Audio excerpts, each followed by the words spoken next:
Hi, this is girls rough note. இன்றைக்கி நம்ம வீடியோவில் ஹேர் க்ரோத்துக்கான ஆயில் பற்றி நம்ம பார்க்க போகிறது இல்லை. வேறு எதுக்குன்னு வீடியோ லாஸ்ட்டில் சொல்லியிருக்கேன். வீடியோ ஃபுல்லாக பாருங்கள்.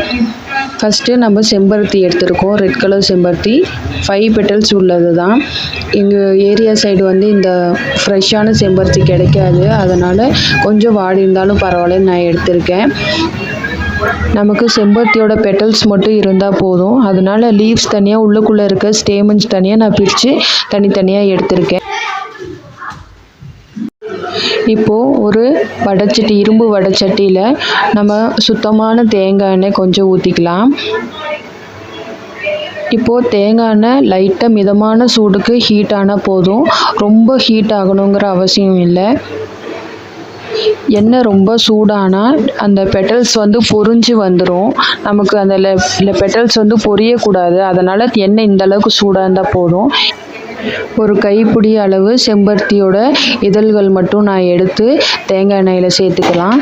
இப்போது அது பாருங்கள், நல்லா கொதிச்சு வருது. லைட்டாக ஹீட் ஆக ஆக எண்ணெயோட கலர் பாருங்கள், லைட்டாக கொஞ்சம் கொஞ்சமாக வந்து நமக்கு சேஞ்ச் ஆகிட்டே இருக்கும். கொஞ்சம் கொஞ்சமாக பெட்டல்ஸும் தேங்காய் எண்ணெயும் கலர் சேஞ்ச் ஆகுது, நம்மளுக்கே நல்லா தெரியுது பாருங்கள். எண்ணெயோட கலர் பாருங்கள், கொஞ்சம் கொஞ்சமாக நல்லா நமக்கு தெரியுது. பெட்டல்ஸும் பாருங்கள், அதோட ரெட் கலர் வந்து நல்லா மாறி நல்லா ப்ரௌனிஷ் ஆயிடுச்சு.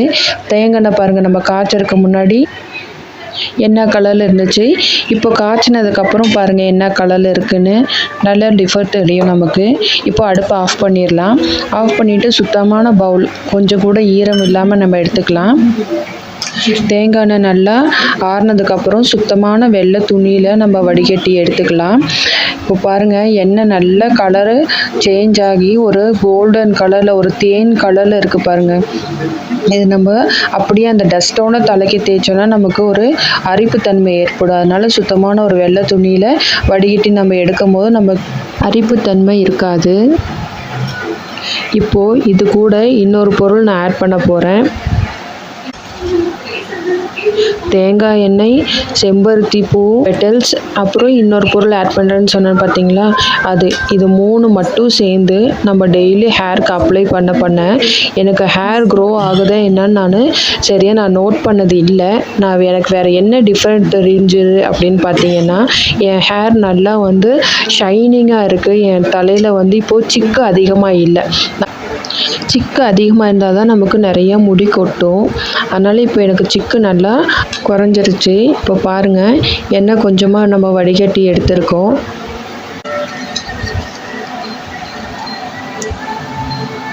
கூட இன்னொரு பொருள் சேர்க்க போகிறேன்னு சொன்ன பார்த்தீங்களா, இதுதான் Evian 400 அப்படிங்கிற கேப்சியூல். நான் இது முன்னாடியே வாங்கி நிறைய யூஸ் பண்ணியிருக்கேன். இப்போ பாருங்கள், ஒரு 3 யூஸ் பண்ணிவிட்டு இப்போ ஒரு 2 மட்டும் இதில் கட் பண்ணி இந்த எண்ணெய் கூட ஆட் பண்ண போகிறேன். எண்ணெய் நல்லா ஆறி இருக்கணும். ஆறினதுக்கப்புறம் ஆட் பண்ணுங்கள். ஆட் பண்ணதுக்கப்புறம் தலையில் நல்லா அப்ளை பண்ணிங்கன்னா உங்களுக்கு நல்லா டிஃப்ரென்ஸ் தெரியும். சிக்கு நல்லா குறைஞ்சிரும், நல்லா ஷைனிங்காக இருக்கும். இப்போது இந்த கேப்சூல் நம்ம இதுக்குள்ளே ஆட் பண்ணிவிட்டு நல்லா மிக்ஸ் பண்ணிக்கலாம். நல்லா இந்த ஆயில் வந்து ஆறுனதுக்கப்புறம் நம்ம டெய்லி ரெகுலராக நம்ம தலைக்கு அப்ளை பண்ண கொஞ்சம் கொஞ்சமாக நல்லா சேஞ்சஸ் தெரியும். இந்த சின்ன பவுல் அளவு தேங்காய் எண்ணெய்க்கு நான் 2 கேப்சூல் யூஸ் பண்ணியிருக்கேன்.